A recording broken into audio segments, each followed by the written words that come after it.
And good morning. Welcome to Exposed to Truth to Power. And I'm your host, Darwin Griffin. And we are going to have a power packed 2 hours of news and information in and around the Detroit and Highland Park areas. Um, Before we get started, just want to say definitely stay safe in this rain. This is a kind of an interesting morning, I think, with people trying to drive and get to and from work today. So we definitely want everybody to be safe in all of the activities that they're going to be doing today, because we know this is a very, very crucial weekend because of the election that's coming up on November the 5th. I don't think that there's anyone that doesn't know what's going on in the communities that they live in, that they work in, that they congregate in, and that they worship in. So we want everybody to make sure that if they haven't voted, I know we just started early voting here in the city of Detroit, so we want to make sure that everyone that doesn't get an opportunity to go and vote absentee, that they understand too that they can do early voting and that they can also go and vote on election day. So I know that one of my special guests in the studio today can kind of go and give a little bit more details about that, because she was so superb with a conference that we had with APRI recently and was educating a lot of people that attended this conference about voting and about their opportunity to exercise their power to get out and vote. And that young lady is, I'm going to make sure I'm going to try and say her name right, but it's Isra Darasa. Okay, she gave me a thumbs up, so I guess I must have said it right. And she is a superb community strategist and organizer. And I've known her for quite a few years. And she is one that is a voice that so many people have been educated on the election process, knowing about voter protection, voter engagement, as well as voter involvement. And that's the crucial part that we have to do, not just to get out and vote, but to also encourage others to get out and vote as well. That's when we talk about that power of 10 or that power of 12, to make sure that not only you take your souls to the polls, but you take other souls to the polls as well. And my other special guest, she's no stranger to Truth to Power. She's been on Truth to Power before. And just want to do a quick shout out to her other half, and that's Mr. Corey McBride, who celebrated a birthday yesterday. And I know that Miss Cassie Jones McBride is smiling from ear to ear because of how well received the birthday celebration was for Corey and for anyone else that was involved with that. And also to give a special shout out to Denise Franklin, who made Corey's birthday cake. Yes, from scratch. From scratch. That's something that my mother used to do. But Yes. now we still have Denise Franklin, who I'll probably have to have on the show one day to kind of promote her birthday cakes and some of the other sweets and confectionery products that she manufactures and makes as well. But my other special guest today in the studio is Miss Cassie Jones McBride, and she is a community strategist. She's also the founder of the Fuller Women Network, as well as the founder of the Michigan the Michigan Chamber for Reproductive Justice. Did I get that right? You did. That was a mouthful right there. You did so good.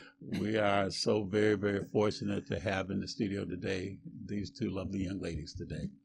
But I was hoping that we could have got another person who's been on the show with us before, and he had called me this morning and was telling me that he was going to come in the studio today and do the first half an hour with us before he heads off to some other events that he has to do. and that is State Representative Donovan McKinney. He's probably, one of the hardest working men in the Lansing legislation. So we're hoping that he was going to be able to either come into the studio or call in, but he had called me this morning to tell me that Speaker of the House Joe Tate had asked him to come into a meeting and do some negotiations with him and other legislators this morning. So he's not going to be able to be on the show with us this morning. But just wanted to make a quick announcement about something that he has going on today. And that's one of the things he was going to come in the studio and talk about, was that he's having a meet and greet. And hear the word meet. It wasn't spelled M-E-E-T, it was M-E-A-T, because he was also going to be grilling today at his meet and greet. And it's going to be a meet and greet, community tailgate, and town hall meeting today. And that's going to be today. It's going to be from 4 to 6 is the tailgate, and from 6 to 8 is going to be the town hall meeting. And that's going to be held at New St. Paul Missionary Church, and that's at 21050 Ascension Drive, and that's in Warren, Michigan. So again, you may want to go on his page and get any other details about it. But again, he's hoping that it will be a massive turnout. Hopefully, the rain or the drizzle that's going on will let up, so that everybody can get an opportunity to go and be able to partake in the town hall as well as the meet and greet. Donovan is one of the younger legislators up in Lansing, and he is a force to be reckoned with. So if you haven't heard of Donovan McKinney, you will definitely be hearing about him in the upcoming months, if not years. So he is one that is a friend to so many people in the districts, because he serves the districts, the northeastern part of Detroit, as well as in the Warren area. I think Warren, and I think some of the surrounding cities around Warren. So again, Donovan McKinney, he's having his meet and greet and his town hall meeting today. But today, we've got a couple of special guests. This is Israel's first time coming on the show today, but we hope it's not her last time coming on the show today. And Cassie is a friend, so we have at the studio, we call it Friends of Cassie, so the FOCs. So I like that. That will be the next term that we'll start using in the studio. Like, so I guess if when Israel comes back a second time, we'll do FOI. So not to be confused with the other FOIs that some of the other groups use when you see on their hats and caps and things like that. But again, thank you and welcome to Truth to Power today. It's so good to be here with you. For real. Thank you so much. It is so great to have you both on the show today. But let's just go first. Cassie, Israel, I know that we've had a variety of things that we've done in this past week. I think since the last time you were on Truth to Power. So one of the things that we've had is that we've had from Western Wayne County NAACP, we had a Freedom Fund raiser. And at our Freedom Fund raising dinner, we had a variety of guests. And we had some great food, we had some great networking, and we had a great opportunity to listen to the keynote speaker, the president of Detroit Downriver. The great. Yes. The great. Amazing. Andrea Hunter. Yes. And I still hold it proud that I'm her vice president for Detroit Downriver branch at APRI. And that was her first time she keynote spoke, so. Surprisingly, because she always seems to be a keynote every time she speaks. So the fact that we had the honor of having her her first time officially as a keynote at the Western Wayne County NAACP Freedom Fund dinner was truly an honor for us. And I think that everybody that left out energized. Yeah. There was a powerful message that was being disseminated out, to her, especially about making certain that people understood their power to vote. Mm-hmm. And Israel, as you know, you were one of our speakers at the APRI Detroit Downriver when we gave a conference almost a month ago up at the Hotel Somerset in Troy. And I know you were one of our speakers, and you did a phenomenal PowerPoint presentation and talking about, the importance of voting and why people should get out and vote. So we'll get to that, a little bit later as well. But Cassie, I know we had the Freedom Fund dinner, and then just prior to that, we had a labor and community luncheon. We did. I know some people may say, one person might say it was a community and labor luncheon, but, it was a phenomenal time that we had over with. Thank you to our host, Laura Dickerson, over at Region 1A. She's the director there. And we had a impactful luncheon that had 6 powerful, including yourself, speakers on the panel. And we also had, I don't want to miss anybody, but I'm going to see if I can kind of go back through the names that were there. We had, naturally, Miss Laura Dickerson, since we were in her house. We also had Kevin Tolbert, who's the director of, I believe, Region 12, the congressional district, Region 12. We also had, what else am I thinking about? We had Al Wilson. We had Al Wilson, who's a councilman out in Romulus, Michigan. We also had, I don't want to say his name wrong, but Assad Turfy. Thank you, Assad Turfy, the deputy Wayne County executive, and we also had Mr. I want to say his name, Jerry King, who is the president of the state of Michigan for A. Philip Randolph Institute, and I'm his vice president as well for the state of Michigan. Stay busy. But he's also the president of the Metro chapter of A. Philip Randolph as well. And we also were had some powerful words and encouragement from Congresswoman Rashida Tlaib and a host of others that were there to get an opportunity to network. We gave out several awards. One was for Dwayne Walker, who's over, I think, local region 900, UAW. And he received the Labor Impact Award, and it was presented by Laura Dickerson. And we also gave out the Industry Impact Award to Ms. Dorothy Wesley. And to round it off, we also gave out the Community Impact Award, which was given to C. Pascal Easy. And he's over diversity, equity, and inclusion in the phenomenal city of Westland, Michigan. So the event was sponsored by the Fuller Woman Network. That's right. Did I get that right? You did.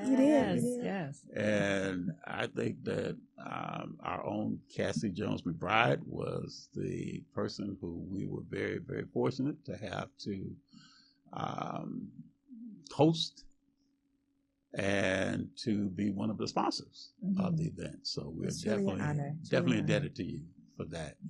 And we look forward to working with you in the future for many other endeavors that we do between community, labor, and in the industry. But one thing that you mentioned when you opened the room was that this was not really about committee chairs, it's really about us. This was a conversation and a gathering and an intentional way that we did the work in that space for us, by us. And so it felt like community, it felt like love, it felt like just an organic way that we all always come together.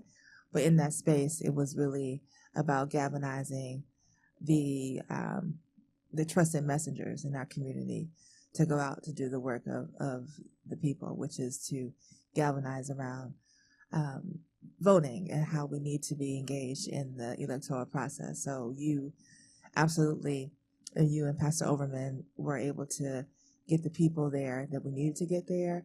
The speakers were there to speak truth to power. No pun intended. And also, we accept it.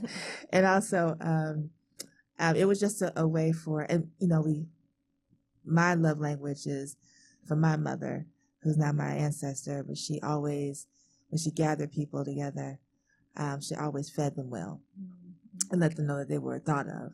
And if you give them quality of food and intentional way that she plated things, and she was very, very specific about how the care was reflected from her kitchen.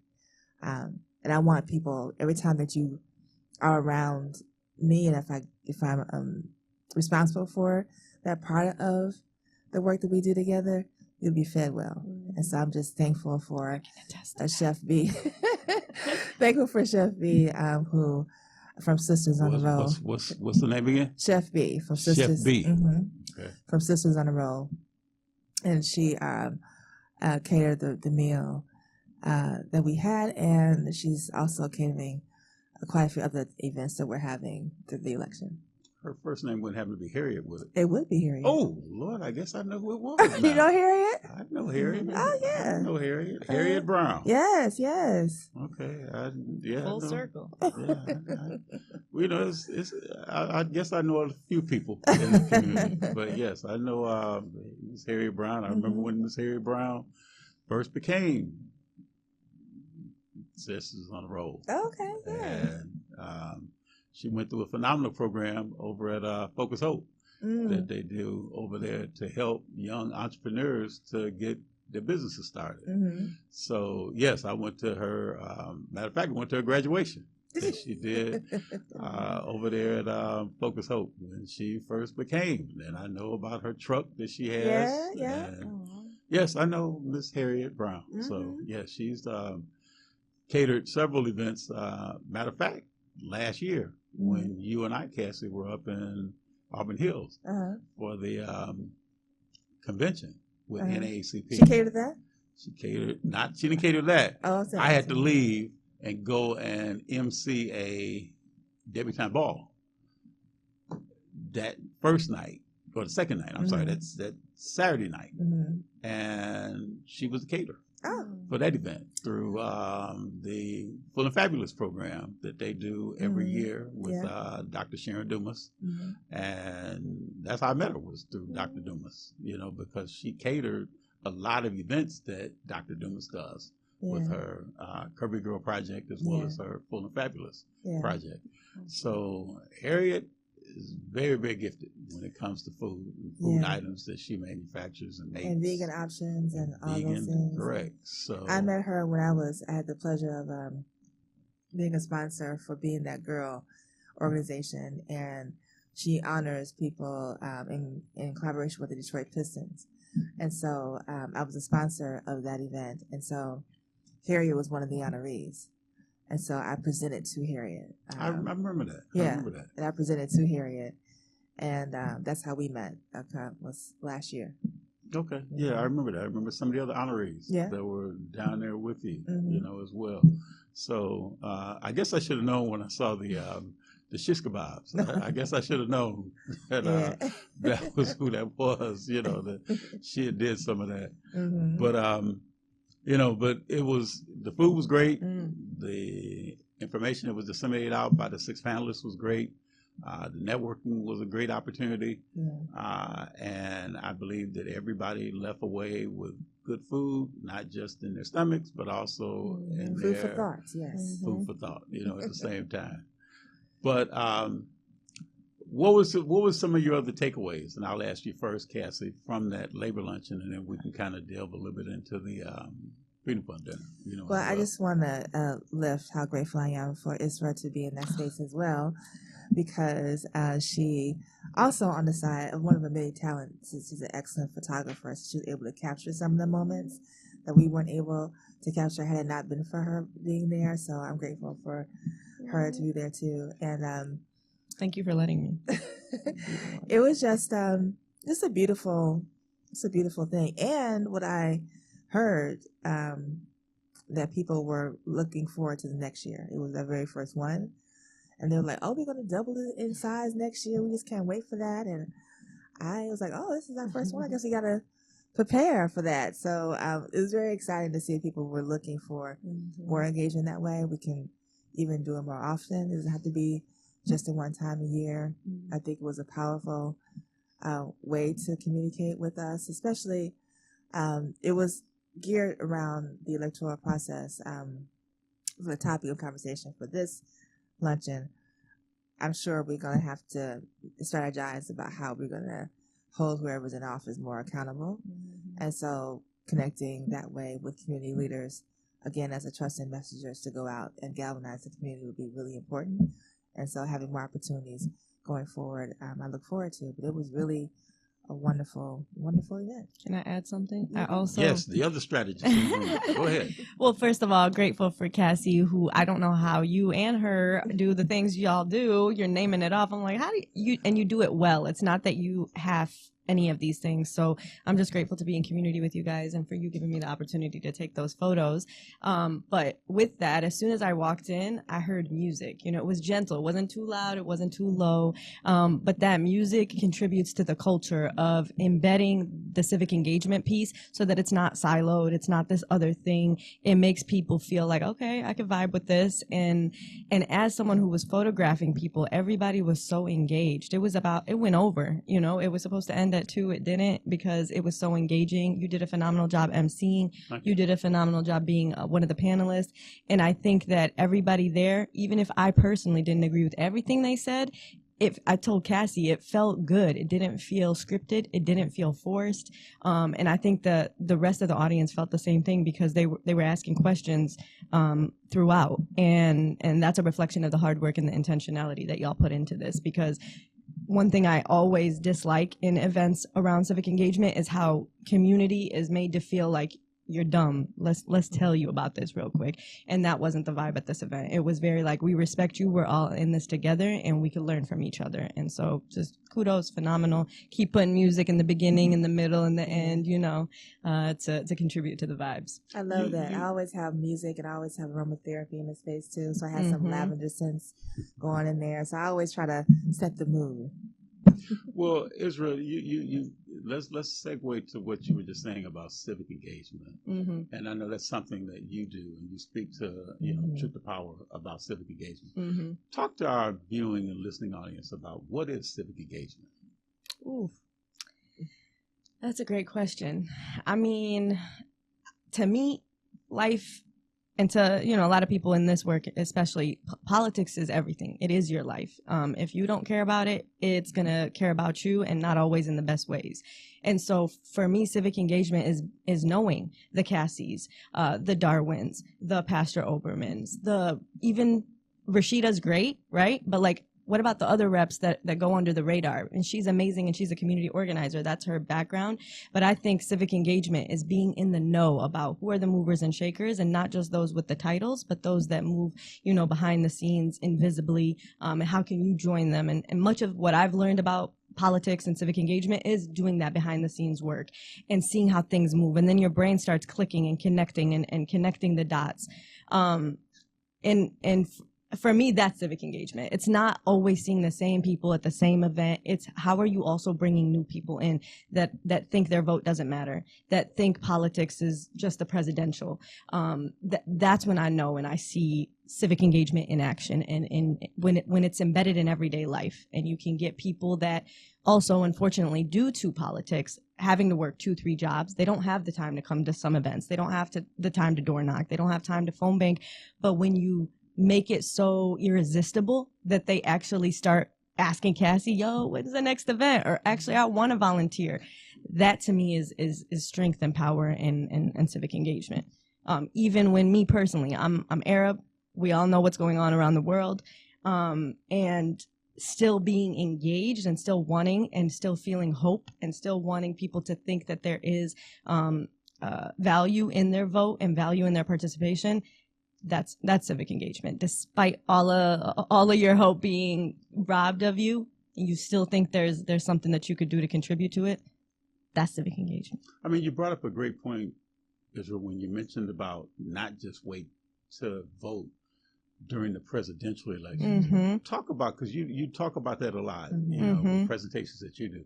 How important is it to not just wait for the presidential, but also the midterm elections, and why a person needs to also vote in those elections as well?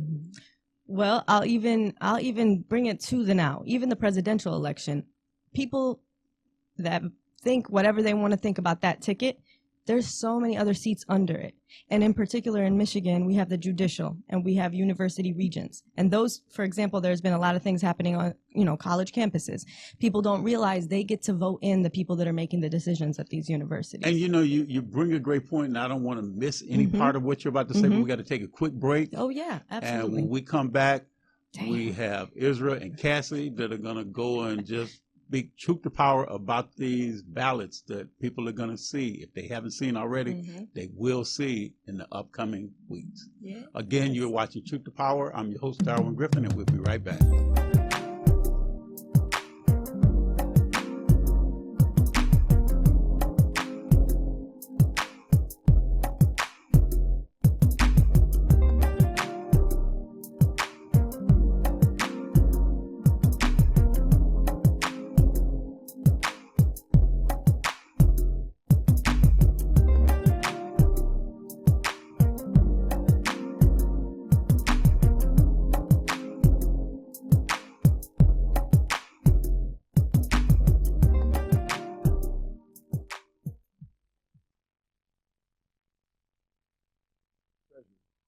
If you're living in a home of a deceased family member and you're facing property tax foreclosure, the probate process can be helpful to you. If you file a probate petition and notify our office, the foreclosure proceedings will be halted during the probate process. Contact us at 313-224-5990 or email us at taxinfo@waynecounty.com. We're here to help.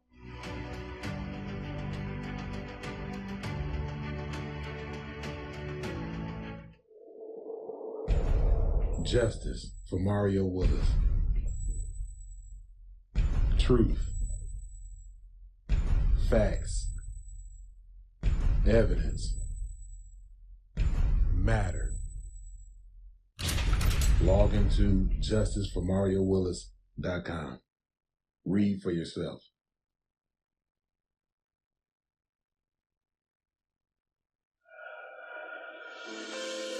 Watkins Broadcasting is going worldwide. Now you can watch Detroit's own WHPR on your TV from anywhere in the world. No matter where you are, you can stay in the know with WHPR TV and Roku. You can get your easy-to-install Roku box from wherever you shop for your entertainment gear. Once your Roku box is connected to your TV and internet, go to the channel store on the home menu of the Roku box. Enter WHPR TV in the search engine and add it to your channels.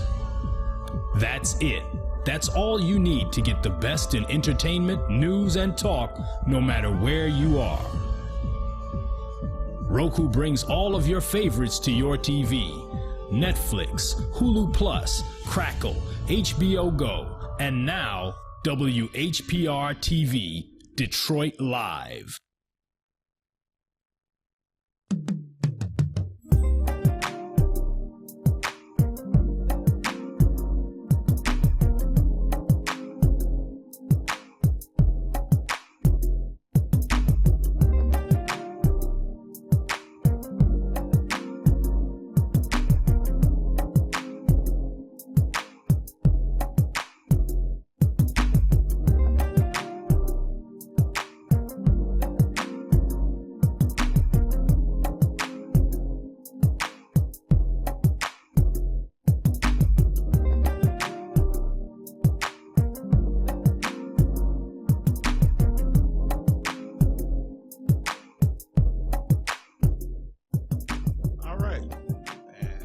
Watching Truth to Power, and I'm your host, Darwin Griffin, and we are back with my special guests, Israel and Cassie.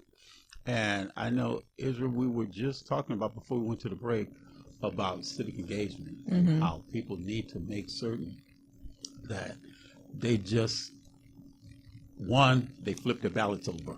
Yeah. Because there's important people that are needing support that are on the reverse sides of the ballot as well. And those individuals could be people that are running for school board, could be for persons that may be running for a judicial seat. And those seats are very important, you know, in the scheme of things, you know, with everything that goes on in and around your community. But talk about the truth to power to that too, Israel. Yeah. So thank you for emphasizing that, Darwin. Yeah. I personally specialize in telling people about the nonpartisan pieces of the work too. And so the fact that judges who, it goes from your parking tickets to really serious crimes, felonies, or misdemeanors, you have an opportunity to vote who that is. And why that's important is if that person doesn't have the principles and the values that you would like to see in a judge, then they're going to be making judgments on people based on their lived experience that may be really detrimental to you and your family, depending on what, and let's name it, you know, in Detroit, in Inkster, predominantly black cities, brown cities usually get negatively impacted by the ways in which the judicial system operates. And so I don't like when people talk about it, but then they won't do anything about it. And this is one, let me emphasize, one of the many ways you can contribute to influencing the way that looks in the courtroom, and the ways that you can influence the lives of so many people, even if you yourself have never been in a courtroom, see yourself as always following the rules per se, but it doesn't matter if it affects you or doesn't affect you. We have a duty to have our voice be heard. And I think that when people hyper focus on the presidential, it can be easy to think your vote doesn't matter, but you're on the local level, people win by one vote. And so I can't say it enough. I can't stress it enough. And again, it goes hand in hand with what's going on today in local, in state, in international news. You have a say in what happens and what this country looks like.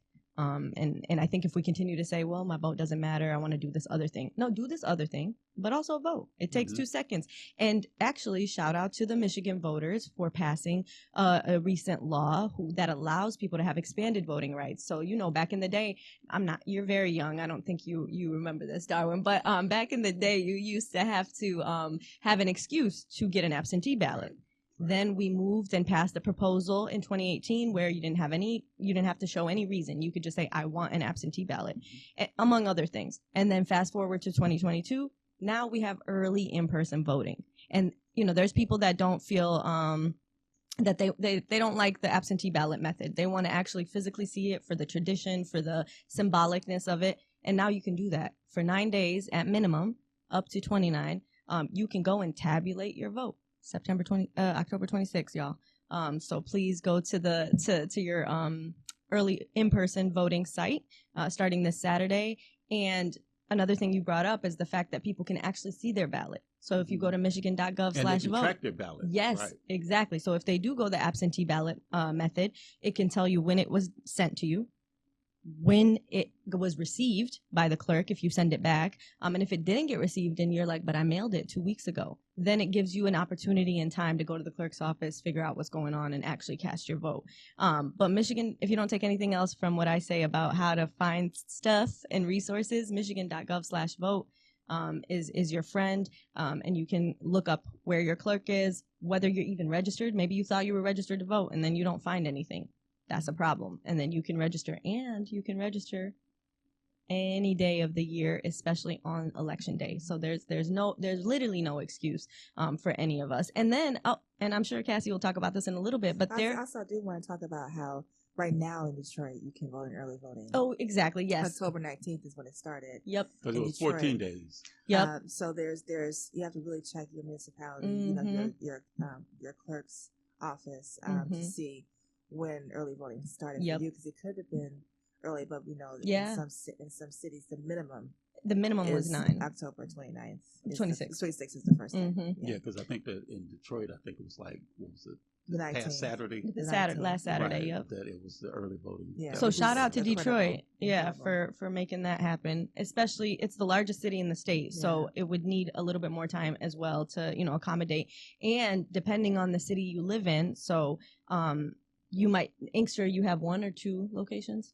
One location. Mm-hmm. But in Detroit, I think it's over 10 locations, and people can go to any of them. But if you live like in Lansing, again, I don't know this at the top of my head, but there, for example, if there's 2 early voting sites, you might only be able to go to 1 depending on where you live in Lansing. And so just keep that in mind, which is why individually looking up your information is the best way to figure it out, because Detroit did it in October 19th. That doesn't mean everybody else did. And so just be mindful of that.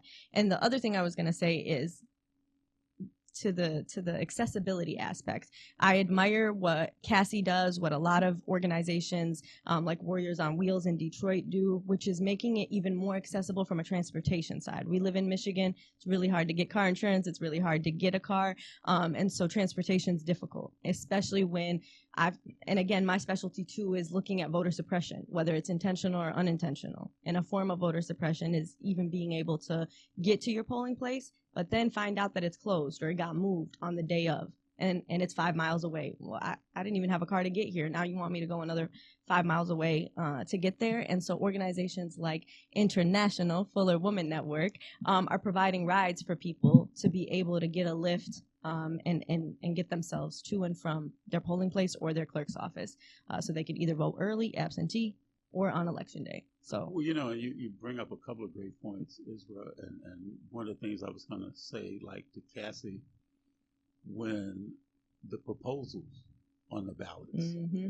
and in some cases the proposals may be on that reverse side of the ballot. Exactly. And I know, Cassie, you can speak to one of the proposals when we talked about reproductive rights, mm-hmm. reproductive freedoms, mm-hmm. and in terms of say what there was, I think there was three proposals that were on there, and I think it was the one that was proposal 3. Proposal 3. Can you talk about that, just to kind of let people know how important Mm-hmm. it was for people to go and read through the entire ballot, flip the ballot over, mm-hmm. and especially those that could have been affected by proposal 3, how important that was with proposal 3?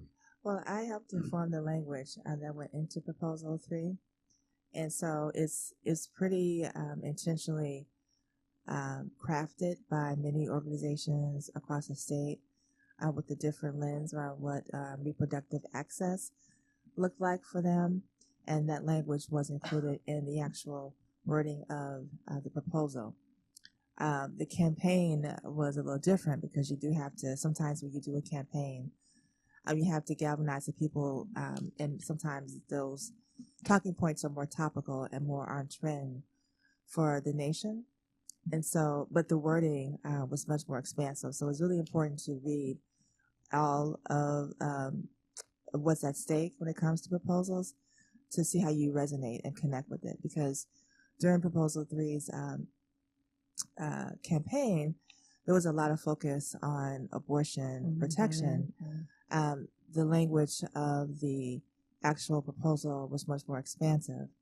And so so it's important to see how it resonates. There's people who felt like, if they're past the childbearing age, that they feel like that proposal didn't matter to them, but it talked more about just really the fact that there is a protection of the conversation that you have with your doctor around your reproductive care. It did not mean or does not address the fact that there is places that are not accessible to people of color, or the most marginalized people in the state, people in rural areas. It still didn't address that, but it does say that we don't have the right to discriminate in any way for people to talk about these things and access that care. And then now we got to talk about what accessibility really looks like. How are we going to cover it through Medicaid? How are we going to get mutual aid to people who need to have those resources? So it was really impactful because we now are in Michigan, a sanctuary state. There's other states around us. Ohio was one of them. Explain what it's to some people that might not know. What is a sanctuary state? Sanctuary state means that there's a state that is nearby that may have more progressive legislation and more protective legislation of its people, and people will travel to Michigan to enjoy some of those protections. Don't feel like they have to be a detriment to their livelihoods or their families, or incarcerated. Sometimes may lose their lives. If you are in Atlanta, we lost 2 women in Atlanta who was directly impacted by the laws there that prevented them from gaining access to abortion care. It was directly as a result of the suppression of access to abortion care. So, but that's the ones that the 2 people that we know. We know there's going to be others that are going to fall, unfortunately, because of restrictions on access to just a conversation of reproductive care. It does not have to be legislated, no matter what your affiliation is or what your beliefs are.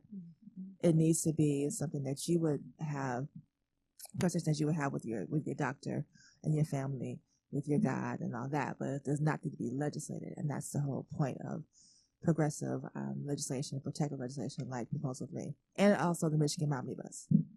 So, ladies, talk about a little bit. We know that that's one of the talking points that both candidates that are running for president are talking about when it comes down to abortion rights.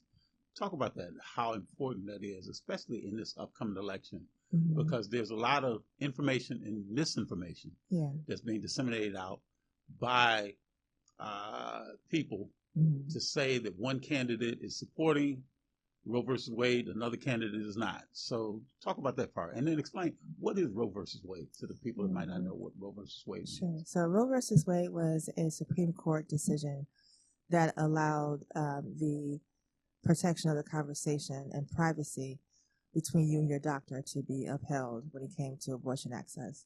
It was really about privacy. At its core, the Roe v. Wade was actually in the 70s when it was first adopted by the Supreme Court, or approved by the Supreme Court. It did have some language that threw it back to the states.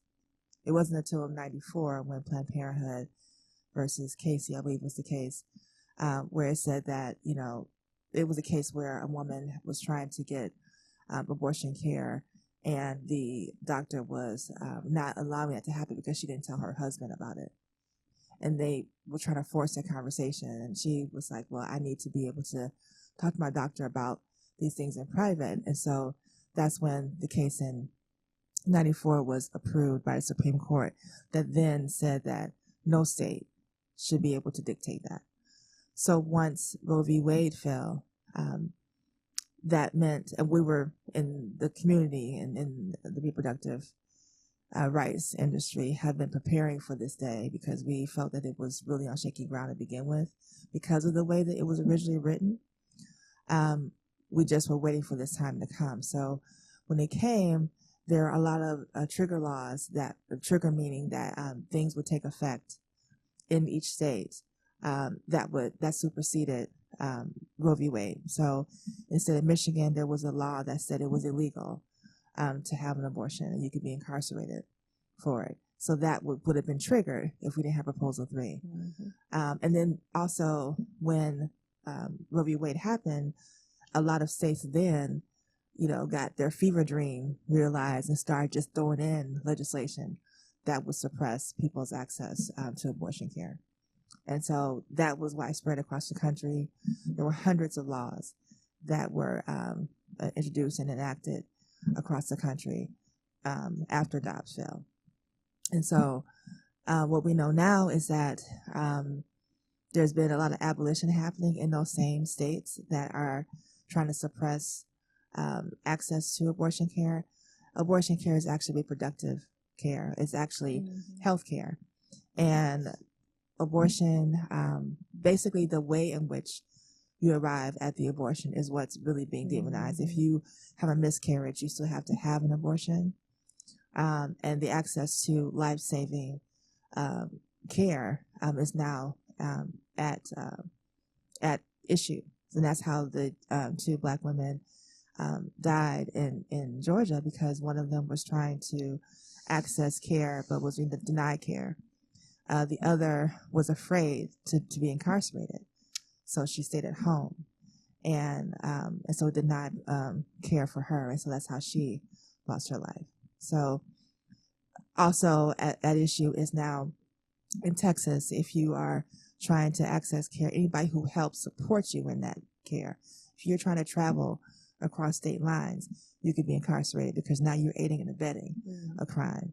The Uber driver who's taking you to Planned Parenthood or to other places where abortions may happen can also be incarcerated. The attorney that helps you can be also liable. The doctor that does it can be liable.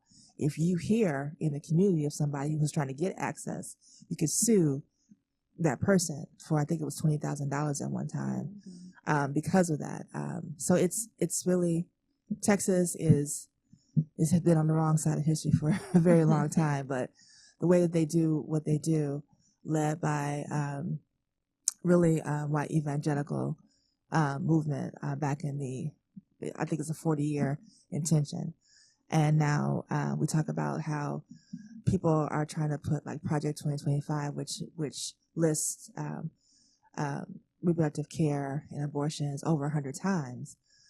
In Project 2025, people are trying to ascribe it to a party, saying it's Republican led information, but it's actually not just Republican. It is a mindset of people who do not want to have people have access to abortion care are voting on a single issue.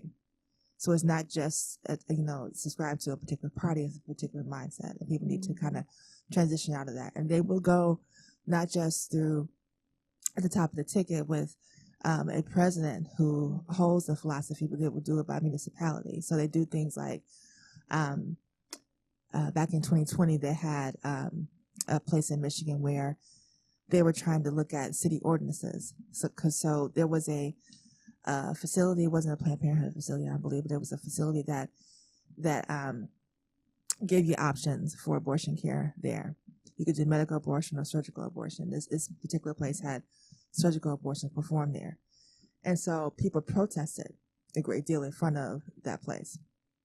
And so people from outside of the state will come in and train people to then file petitions in like a noise ordinance to say like it's too noisy for these people to be out here. It's disrupting the neighborhood.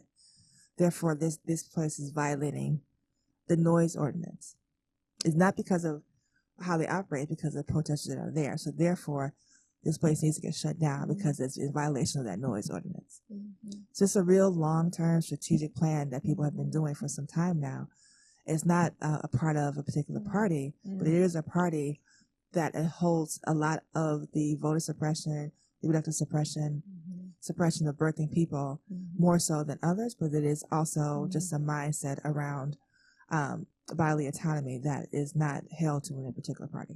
Well, before I let you address what Cassie was saying, I just want to ask you real quick, Cassie. So you're saying basically that if someone takes a person to get an abortion in Texas specifically, right, that they could be held accountable and held liable as well. So now, does that also include, let's say, for example, if a husband or a boyfriend takes his girlfriend or his wife, they could also be held accountable as well? Yes. You are aiding and abetting somebody who's committing a crime. Someone who's going to get health care. Yep.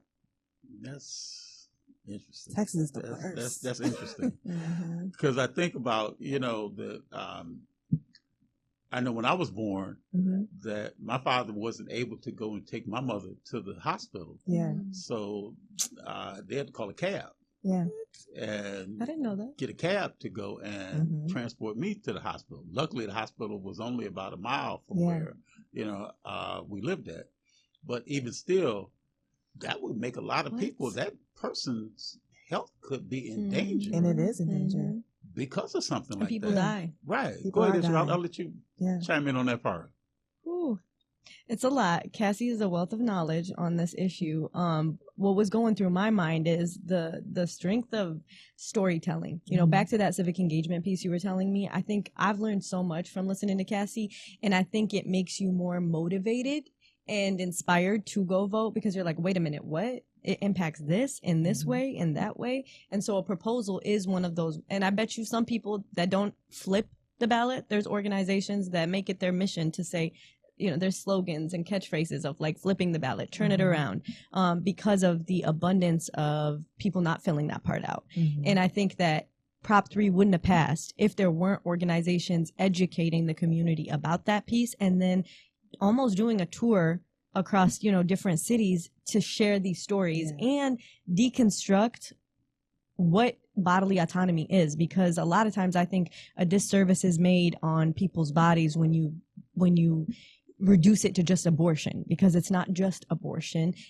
That's very important to be able to do, but it is one piece of many pieces under an umbrella of bodily autonomy, agency, healthcare, reproductive justice. And I'm really proud that happened, but I'm sure Cassie has a lot to say about that too, but I think there's a lot more that can be done past Prop 3. And who knows, the person listening to this right now, you could be one of the authors and one of the people that helps create another ballot proposal that supports the expansion of how this can, you know, how it didn't get it quite right, and we can expand on it and get it even more right. And so nothing is the end all be all, just like this election.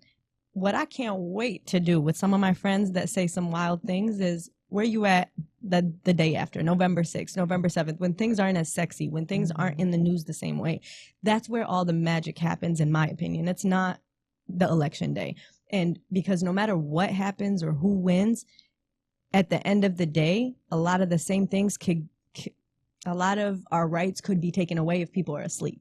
Because what we also notice is a certain segment of people, once their candidate wins, they feel like, okay, I did my thing, things are great now. Your same candidate could be susceptible to big money, could be because of money in politics, could be susceptible to forgetting where they came from, if you may, forgetting why they even got elected or who elected them, especially as they rise up in the ranks, right? And so you always got to hold people accountable. And in politics, there's politics, and then there's your friend. And even if that person's your friend, you still got to be able to have these tough conversations, because are they really your friend if you can't have those tough conversations?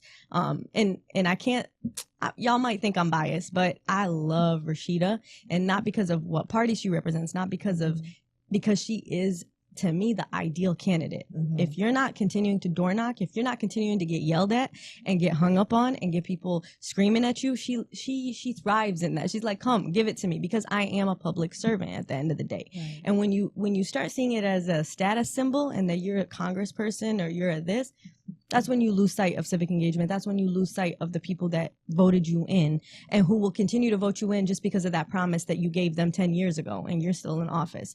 And so I can't say enough on how individuals and everyday people can literally shape what the landscape is in any state, in any city, in any municipality. I mean, Detroit, we could go on, probably you need to dedicate a whole series on Detroit and the things that have impacted the ways in which people live every day, emergency management. And in Flint, you know, we'll talk about it later, but I used to work at an organization called the Arab American Heritage Council, where the Flint water crisis wasn't even the Flint water crisis to a lot of communities because of the language barrier. And they didn't hear the news until 6 months, 7 months, 8 months, everybody else found out. So there's an example of how you can do protests that leads to policy was Detroit Will Breathe during the protests for George Floyd, when they were being just accosted by Detroit police and using like heavy artillery to get people in line who were just protesting in the streets. Which is their right. And then they sued the city. And they were just people who it wasn't really an organization. It was just a group of people who were out there protesting for the greater good. And they sued and they organized and they got together and had a more formal structure as they were suing the city of Detroit, and then got the injunction and then actually won the lawsuit. And now you can use heavy artillery when people are protesting. And that is the power of just group activism. And policy is only a guardrail to care. It is not It is not the answer to care, because we're always going to be saved by us, because we always are the ones who are going to be involved in mutual aid and protection of our communities. But policy is only where we need to seek remedy when things like that fail. Yeah, because I think the thing is that, you both were mentioning in terms of, say, about looking at policy. And that's one of the things that I know that a lot of people don't understand. The president, not the vice president. And that's one of the things that I think that they're trying to attack, Vice President Harris, saying she instituted policies that was not true. So that's back to that information and disinformation and misinformation that's being disseminated out. But one of the things that you were talking about when you talk about with the Supreme Court justices, there's also the possibility that there may be 2 or 3 additional Supreme Court justices under this next president that may be able to go and get passed through Congress, as well. So that's another important reason why people should make sure that they get out and vote, because if they're concerned about, like you both saying, when it comes to reproductive rights, that could be on the line as well too. But you also have to look at it's a lot of words, a lot of documents. But when the Supreme Court hands down their decisions, and all of that is transparent and readily accessible online. Right. They hold that thought, because I yeah. know Tim is telling me we need to take a quick break. All right. So we're going to take it, but hold that thought. Gotta pay the bills. We'll be right back. As soon as we keep getting saucy, he's like, I got to go on a break. But we'll be right back with Truth to Power. Stay tuned.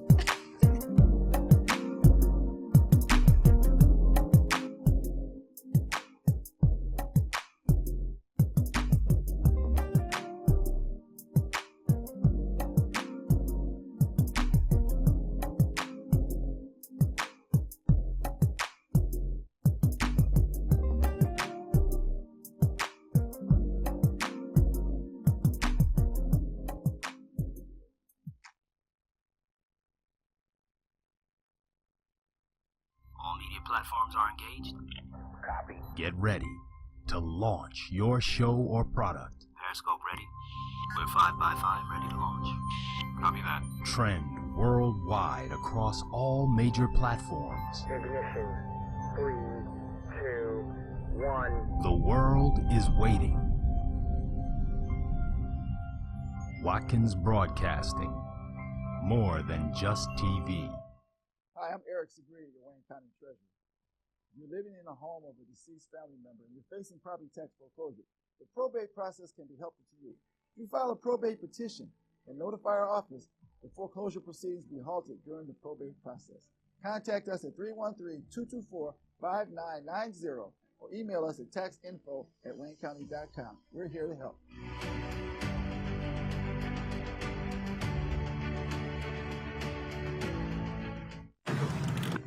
My fear is not being myself and putting others in harm whenever I'm under the influence. Did you know drivers with a BSC of .08 are 4 times more likely to get in a crash than those with a 0?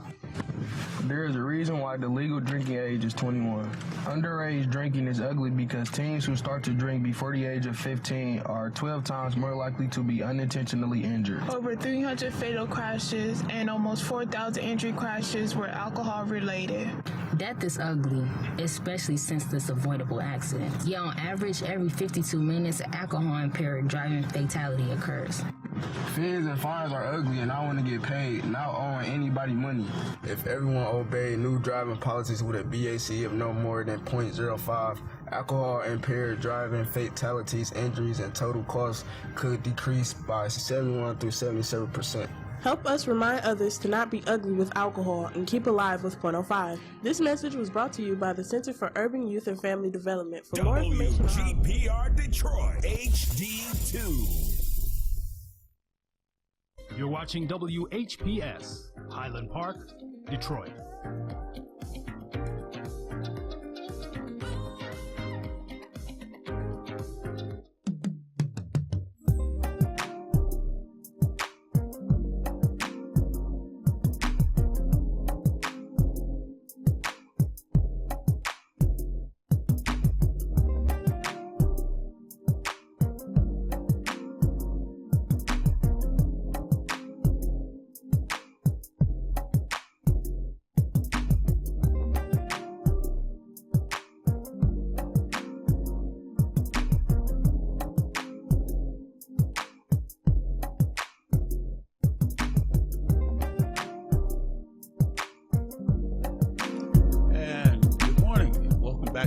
to Power. I'm your host, Darwin Griffin, and I'm joined by my special guest today, Ms. Isra DeRosa and Ms. Cassie Jones McBride. So, Cassie, I know we were just talking in terms of, say, about with the Constitution, about with the Supreme Court justices, and about the reproductive rights. Yes.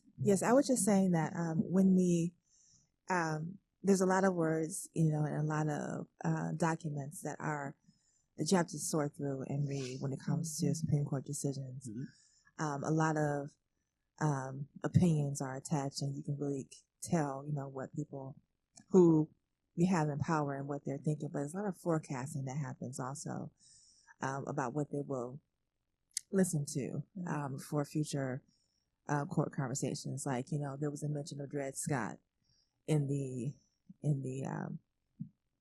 Dobbs decision. Dred Scott was a Supreme Court decision that is considered the worst Supreme Court decision in history, where they talked about how American citizenship should not extend to Black people, and they should not enjoy all the benefits of other Americans.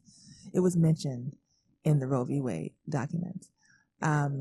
When a Supreme Court Justice, Clarence Thomas, talked about how we need to look at also in the future if birth control should be a right for folks, and if the union of same-sex marriage should be a right to folks. He was forecasting that they would like to enjoy hearing how they could dismantle the rights that people already have. So it's a scary time right now, because it feels like the people who are in power are doing the work that they always wanted to do, but then been held by being the minority in their school of thought. But now they have more people because of the Trump administration who got more people on the Supreme Court that held to the same principles that they did, and therefore are doing a lot of the majority work that is not true a reflection of what the country needs.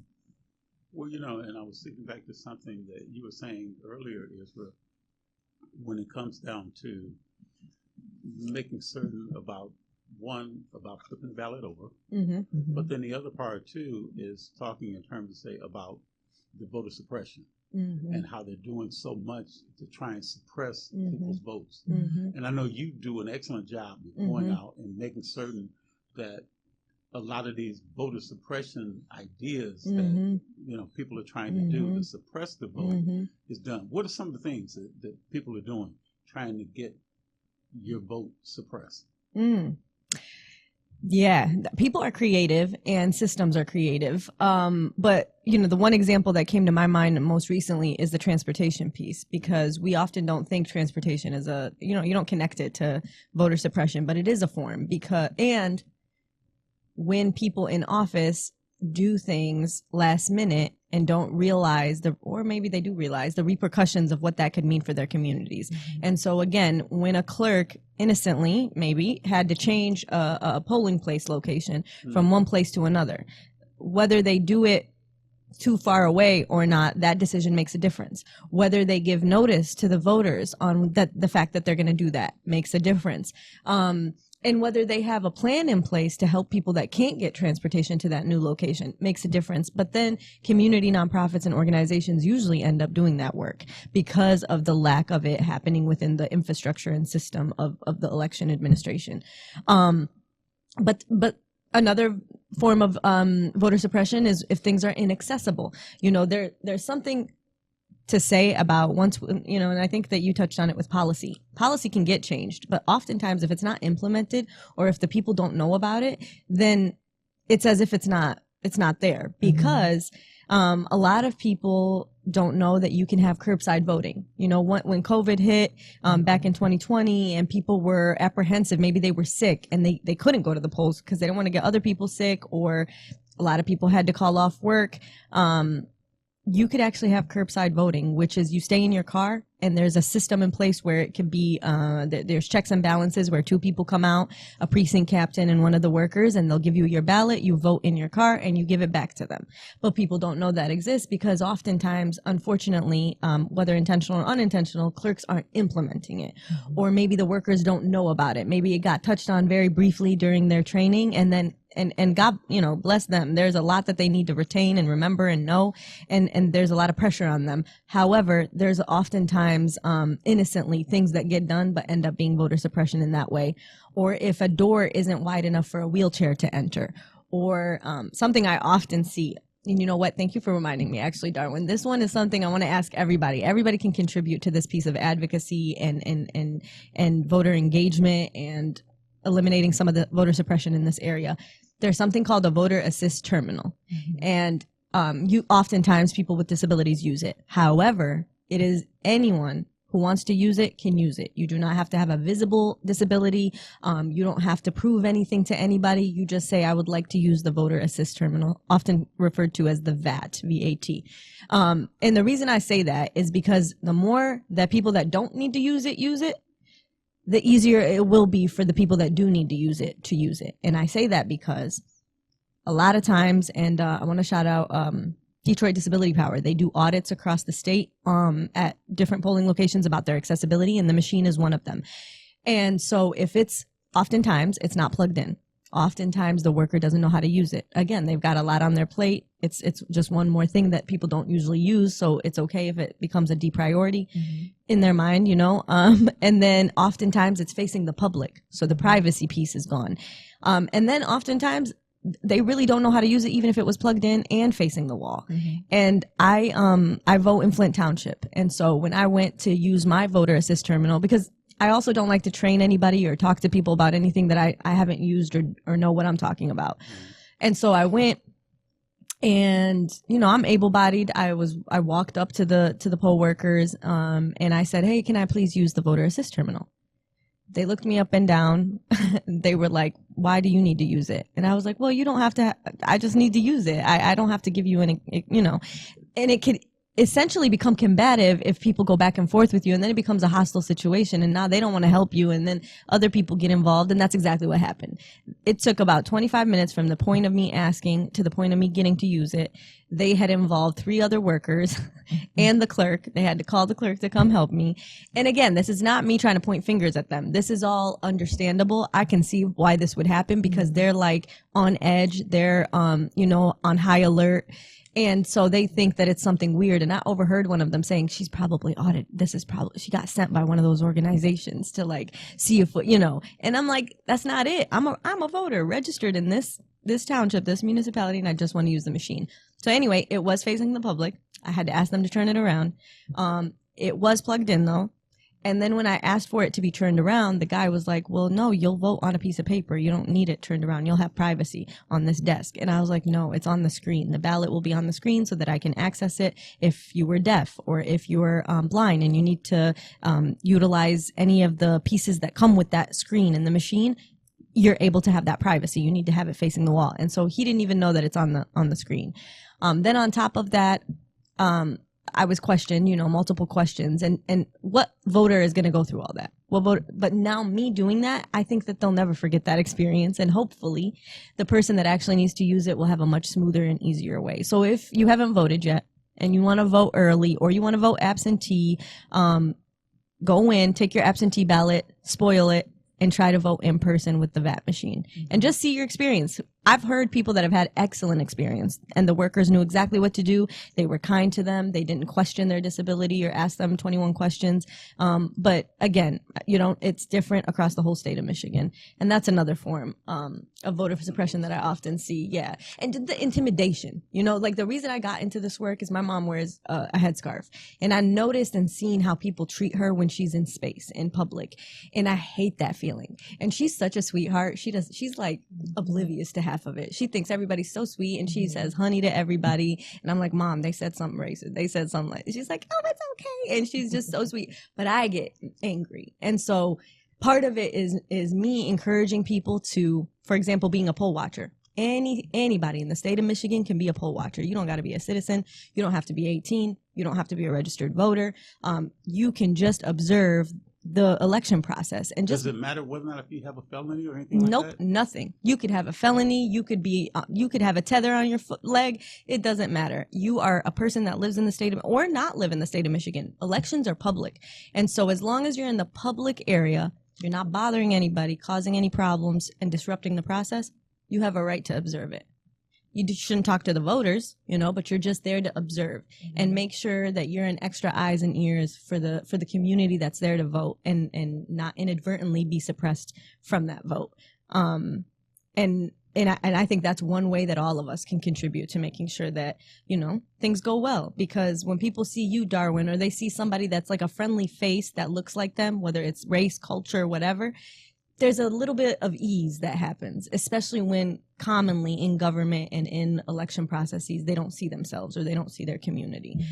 It's another way for us to lend that reassurance, if you may. Now, one thing I wanted to ask you both, and Israel, asked you, because I know you do a lot, when you put those signs up, those black and white signs that have voter protection. Yes. If somebody is concerned or thinks that they may have been violated when it comes down to them being able to go to the polling precinct to cast their ballot. Yep. What number or what should they do if they do feel like there was some intimidation that they may have gotten at the polling precinct? Yes, that's a great point.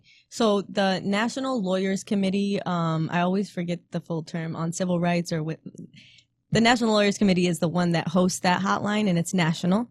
And so every state that has an election has an opportunity to have people call that hotline, whether it's reporting an incident like you're mentioning, or if they just want to ask a question. Maybe they don't have access to a smartphone. Maybe they don't have access to the internet, and they want to know where their polling place is, and they don't know the phone number to their clerk's office.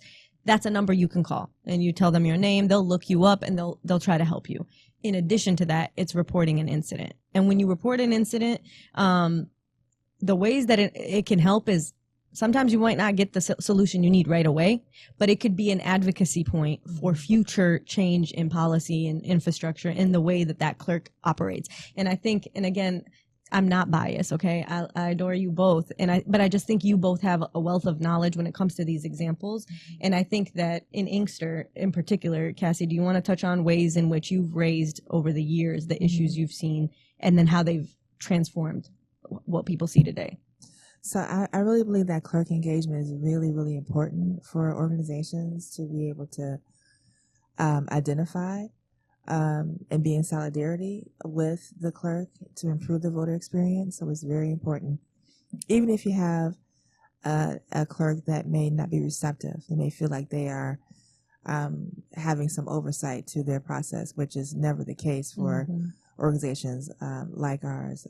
But I've gone now through 2 different administrations within the city of Inkster, very different conversations, but conversations in terms of it's always the same conversation. We're trying to improve the voter experience, but the solidarity piece and trusting and building community is something that has to be both ways. And so I'm just grateful for the leadership of Madam Clerk Holliday in Inkster, who we have done a lot of community activism in Inkster. So we just had what I like to call democracy drop-in with the city of Inkster's clerk's office.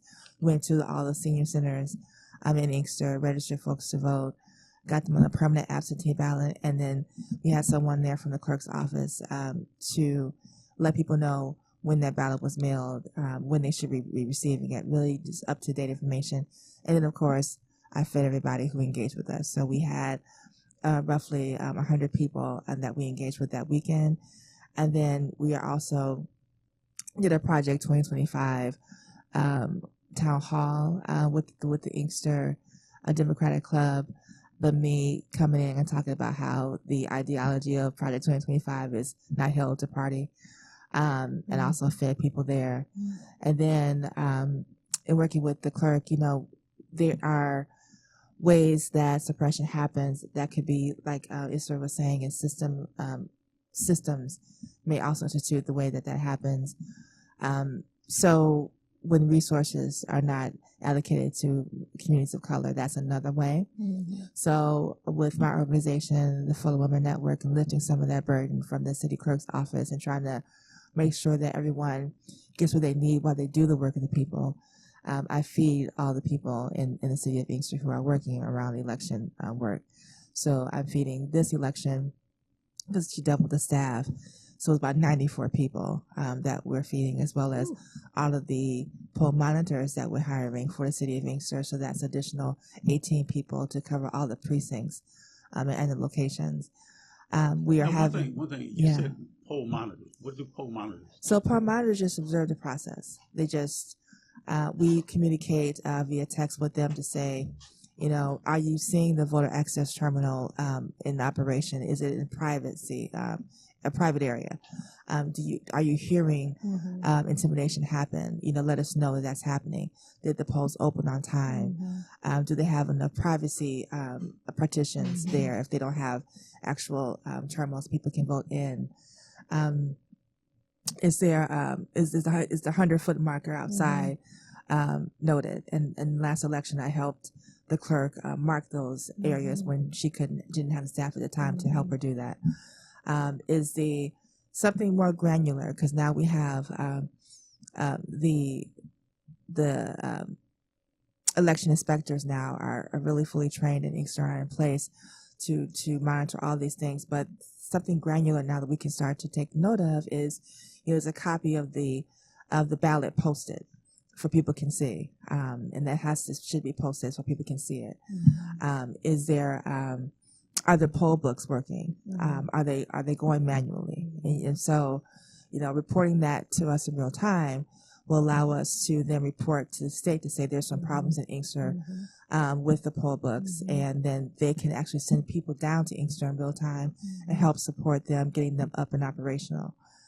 So there's a lot of poll monitoring that's really important, because it helps us get to the Inkster city clerk, any clerk, in real time to help them get, because they can't be everywhere.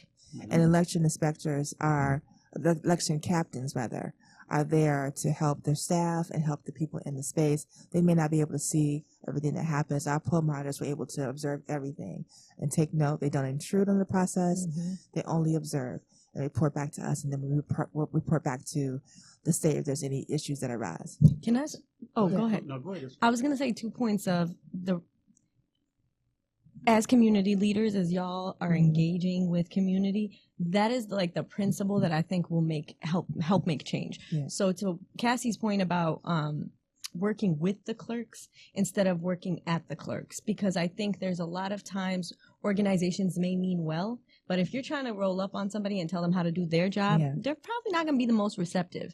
And so Cassie is that's a model that I wish, and there are other organizations that do this too, that from the ground up, they respect the role, they respect the job, they meet with that clerk, they give several opportunities for that clerk to get to know them, so that come time for poll watchers to be at their polls on election day, not only are they aware, they welcome it, they encourage it, it's symbiotic, it helps them do their job better and their election inspectors have a better experience, but it also allows for a continuation and sustainable impact and change. But when you do it because you need to do it, because we need to report the problems that are happening, that's when you have that rift, that tension, because now the clerk is in the hot seat. Now everybody's coming for that clerk and telling him, you didn't do this. Many of it could be innocent, or like Cassie mentioned, resources are not there for them to be able to do all of these things because of funding.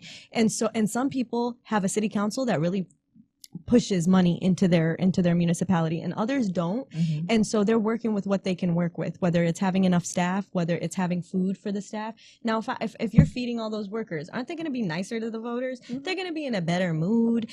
We're simple beings. And I think, and I'm not trying to be reductive, but if you are kind to people, you respect them, and you're strategic about the fact that you're connecting the dots, like, oh, if I give a heads up to the clerk that I'll be sending some volunteers there, maybe they'll have a better experience, and their workers aren't going to tense up and think that it's, Uncle Sam there trying to, get them in trouble. So Does that mean 10 minutes or does that mean 10 seconds? No, basically, I'm kidding. I'm kidding. The thing is that what I like you to just joke said, around. what you just said, Israel, Mhm. is something that we do with Detroit Downriver APRI. Mhm, exactly. Because we went to Yes. clerks' offices. Yes. We were looking at 24 clerks in the Downriver area. Mhm. And myself and one of our recipients at our labor luncheon, Mhm. Dorsey Wesley, she and I and Carla Wallace, we went to all the different clerks in Riverview, Southgate, Woodhaven, all those different cities down Mhm. there. And we met with the clerks to let them know we are trying to go and offer a seamless delivery Yeah. of the services that they disseminate out.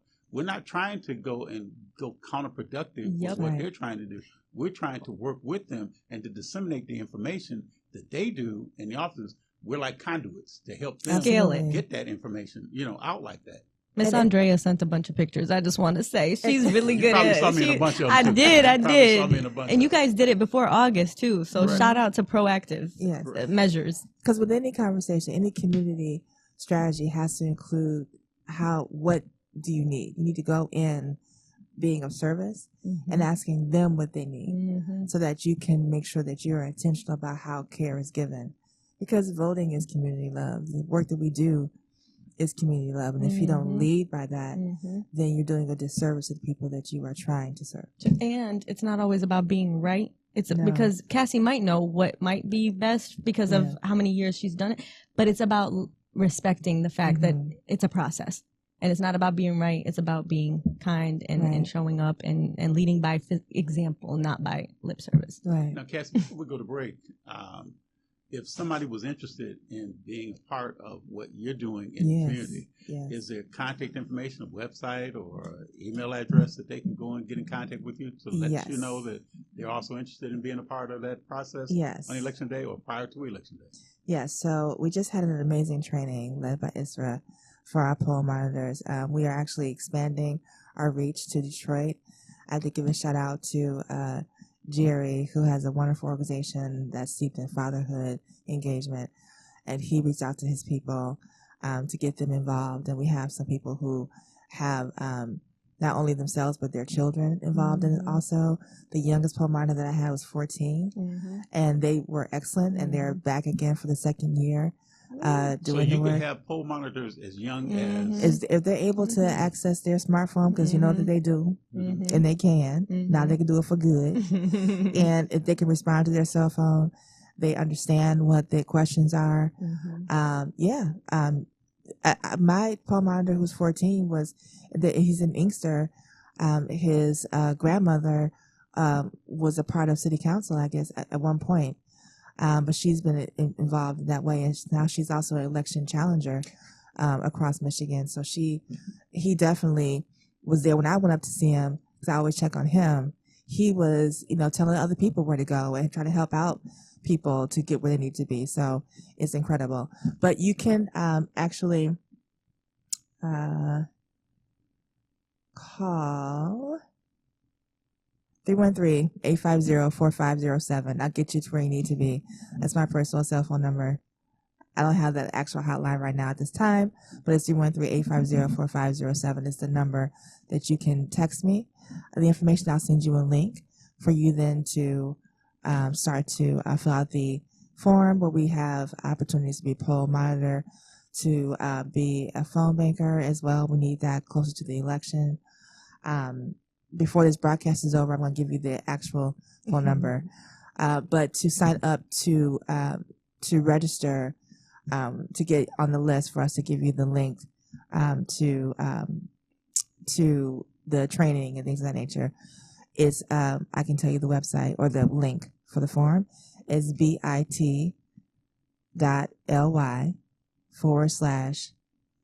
bit.ly/IFW elections. Love it. So it's bit.ly/IFW elections. So if somebody is interested in making a little bit of extra money, Mm-hmm. and they're also wanting to get engaged in the voting process and understand more about what you both were mentioning about civic engagement, this is a good opportunity for them to be able to go and do what they can do to make certain that people are engaged, people are able to get to the polling sites, and that people's rights are not going to be violated or interrupted when it comes down to them being able to vote. But one before we take our break real quick, is there anything, just real quick, you've got 1 minute, if there's something, I'll ask you, Israel, is there something that with your process that you do with voter engagement, voter protection, just give let's say, your 1 minute elevator speech of why somebody should get out and vote. First of all, I really do want to give you the number. It's 866-HOUR-VOTE is the number that you had asked for. I was asking you about that earlier. Okay. Yeah, and it's the National Lawyers Committee for Civil Rights under law. Because that's on those black and white signs. Yep, that's on those black and white, and anybody can call that number. Even after the election, by the way. But my elevator pitch would be, if you care about your family, or if you care about your friends, or if you care about your loved ones and you don't like when they get mistreated, that's what it is. That's what civic engagement is. Show up, volunteer, learn, expand your mind, even if you're staunchly against politics or staunchly against all, because rightfully so, there's been a lot of nefarious things that have happened throughout our history within this realm, but there's so many good things and there's so many beautiful things. And so learn, grow yourself, and give it a try and give it a chance, and be engaged in your community, and know who your city clerk is. Know their name. And so for me, I have the right number now, so don't call the other number. Call this one. Edit it out. 313, right, click out that, please. 313-364-9511. That's 313-364-9511. You can call or text that line to say that you want to be involved in an election protection or voter engagement, and we can get you paid to do those things. Okay. My elevator speech is that, voting is community love. You are the trusted messenger already to galvanize your community. You don't have to look to an organization or look to thought leaders that you believe has a larger voice. People trust you, and people who listen to your broadcast or are seeking resources and information are the unicorns out there. They're not the average voter. They are seeking this information. So because you are uniquely qualified, uniquely gifted to be connected to these resources, you are now the trusted messenger to go out to your community to give them what they need to empower them. You are empowered already, and you should be able to activate in your own power. And that is through what you already know to be the truth. What you already know to be the case is that voting is liberation. Even though your circumstances may not change, because sometimes they don't. And sometimes generationally it doesn't change. In your community, it could get worse, and it could change if you trust the process. Can I just say voting is year round? It's 365. It's not just on November, November. And also it's one of the many ways that you can show your voice and show your power. And you both raise a great point, because it is every day. Every day.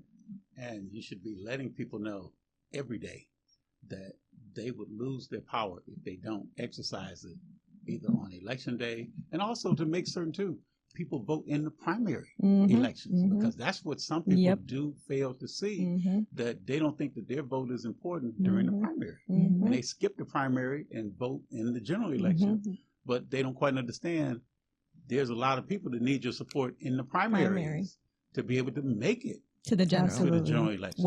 What even is a primary, really? Exactly. What even is it? And that's what we'll talk about when we come back from break.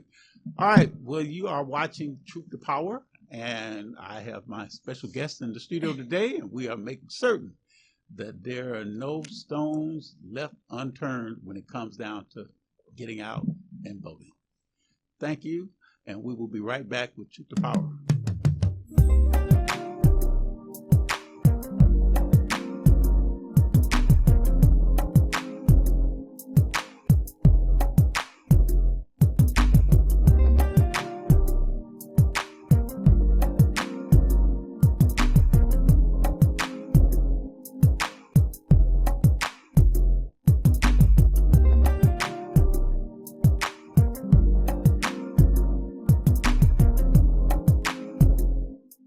Feel good about your future with tuition-free programs at Wayne County Community College District. Whether you want to be in healthcare, computer science, the culinary arts, digital media, or robotics and automation for the next generation of vehicles, WCCCD has you covered. A full range of programs to achieve your goals, fit your schedule, and give you all the support you need to be successful. All of it tuition-free. Now there's something to feel good about. Register today at wcccd.edu. Hi, I'm Eric Sabri, your Wayne County Treasurer. If you're living in a home of a deceased family member and you're facing property tax foreclosure, the probate process can be helpful to you. If you file a probate petition and notify our office, the foreclosure proceedings be halted during the probate process. Contact us at 313-224-5990 or email us at taxinfo@waynecounty.com. We're here to help.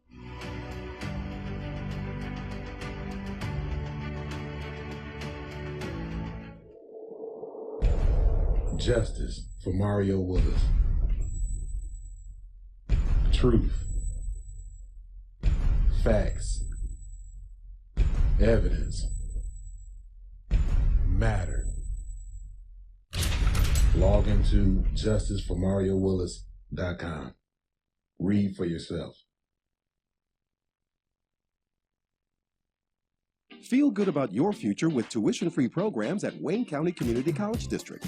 Whether you want to be in healthcare, computer science, the culinary arts, digital media, or robotics and automation for the next generation of vehicles, WCCCD has you covered. A full range of programs to achieve your goals, fit your schedule, and give you all the support you need to be successful. All of it tuition-free. Now there's something to feel good about. Register today at wcccd.edu. TV 33 is moving to WHPS TV channel 15.2. Make sure to rescan the channels on your TV. Then go to WHPS channel 15.2 to pick up TV 33 and all of your favorite shows. The move is on, and we want you to move with us to WHPS channel 15.2.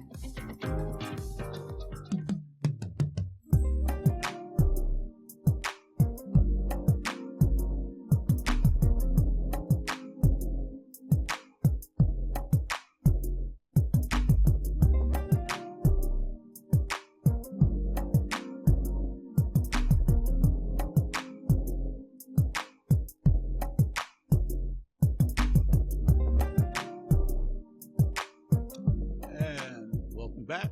You are watching Truth to Power. I'm your host, Darwin Griffin, and with my special guest, Ms. Isra and Ms. Cassie, and we are delving deep into this election process. We know how important the election is. We know that there is a lot of information that is being passed out to try and encourage people to vote, as well as to discourage people to get out and vote. As everybody sees, there's been a lot of activity here in the state of Michigan. And people understand this is a swing state.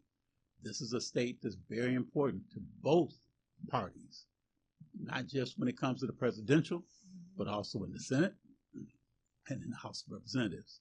So it's very critical that the politicians or the elected officials are making numerous trips to and from the great state of Michigan. I know tomorrow I'll probably be going up to Kalamazoo because former First Lady Michelle Obama is going to be there with Vice President Kamala Harris in Kalamazoo. And I know that I got the invitation from Congresswoman Alyssa Slotkin to go to Trenton today because of the event that she's holding. And then a lot of people were out. Cassie, I know we saw the pictures with you in them. That was there on Monday at Huntington Place when former President Barack Obama was there, along with Detroit Lion Calvin Johnson, as well as Eminem. And I know that President Obama got up and did a little bit of rap when he rapped a little bit of Lose Yourself up on the stage. But, you know, it was an opportunity, and I know that former President Trump has been here, former President Obama was at Cass Tech. I mean, we've had them at a variety of different locations, you know, from former presidents entertainers. I know that Vice President Kamala Harris was there at Western International High School, and I know she was joined by Lizzo and by Usher. So there's a variety of different events that are going to be going on, not just tonight, tomorrow, and for this last home stretch of this election. But one of the things I know, Cassie, that we had talked about, you do something that we do with Detroit Downriver APRI, is that we offer polls, people to go to the polls and transport people to the polls. And as you know, Cassie, with us, there was a lawsuit that was, to make it to where we could not take people to the polls.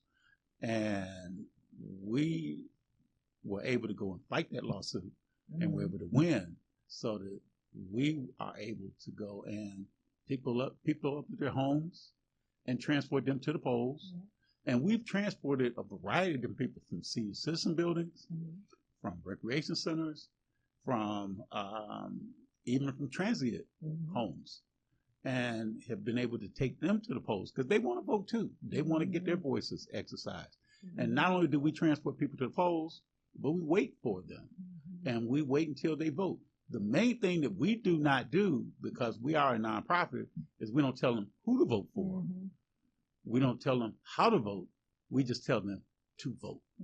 So that's one of the things that we know, that there's some people that are trying to go and they ask us to get rides to the polls. And sometimes people may be trying to get us to say who we're voting for or who we're supporting in the election. But we don't get tripped up with that. All we do is just tell people we are voting. And in some cases, we wear the little sticker that said that we got out and voted. The other thing that we do too is that we go to polling sites and we would offer people in the lines waiting to vote, we would offer them scarves, gloves, hand warmers, foot warmers that they could go and put in their gloves or in the soles of their, in their shoes, to make certain that, especially during this time, the weather may be a little inclement. I mean, we've had past practices where we've even given people, granola bars or water, because some people, as we were talking about with the voter suppression, may be inclined to want to get out the line because they're cold, because they may have a situation where they need to get back to work. And some people may have a situation where they could be diabetic and may need some kind of sustenance to be able to go and stay in that line. So we've given some states that's illegal to do. Pardon me? Some states it was illegal. Exactly. And so I know that that's one of the things that we do. And I know, Cassie, you do pretty much some of the same thing out there in the Inkster area. So tell what you do when it comes down to making certain that you transport people to the polls as well. So there shouldn't be any excuses why people can't vote. So I am grateful for the partnership with NAC and Transit. We are having shuttles at the 4 senior centers in Inkster between the hours of 10 a.m. and 2:30 p.m. during early voting period to take people on Tuesday, this coming Tuesday, and Friday, this coming Friday, to a ride to the polls. We're going to have shuttles that will go around directly to the Inkster clerk's office. It's the only place that they can vote during early voting. So that transport is happening. We also are offering just free Lyft rides to anyone that needs it during the early voting period. Again, that's October 26th, November 3rd. Going directly to the Inkster polling location. We can pick you up from wherever you're from. If you're coming from work, we can pick you up from work and deliver you to the Inkster City Clerk's office, and then you will have to, then your destination would need to be within the city of Inkster after you leave the clerk's office. So we arrange those trips for you. Give us a call at 313-329-0292. We'll be able to arrange that for you. We're also partnering with Trans Sisters of Color Project, and we're offering rides to people with trans experience who are experiencing transportation issues, and also anyone in the LGBTQ community who are needing support in transport outside of Inkster. We're offering that as well. call the same number is 313-329-0292, and we'll be able to offer a ride to you. We're also having a Souls to the Polls event that's happening with Christ Temple City of Refuge in Inkster on Saturday, October 26th. Again, the first day of early voting. We're going to have I can't think of a cute name yet, but a democracy caravan from the church over to the Inkster City Clerk's office. And then after people vote, we're going to then go over to Operation Refuge's STEM building, which is across the street from the church. And we're going to have dinner by Chef B that will help us celebrate the historic numbers that we anticipate we will have for early voting in Inkster. So that's coming up this week.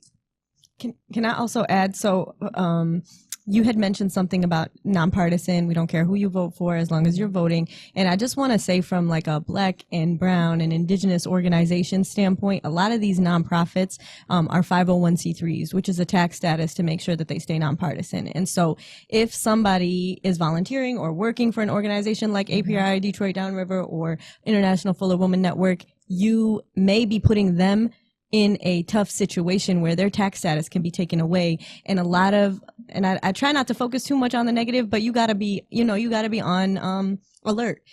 A lot of organizations after elections, depending on what the result is, get audited or get looked at or get, tried to get shut down because of the amazing and phenomenal impact they're having in communities. So especially if they're good at what they do, they get a hyper focus on whether they're following the 501c3 guidelines. So, just be mindful and be careful. As much as we want to share our opinions about who we want to vote for and who we'd like, those things could have negative ramifications for these nonprofits who, have shoestring budgets and do a lot with very little.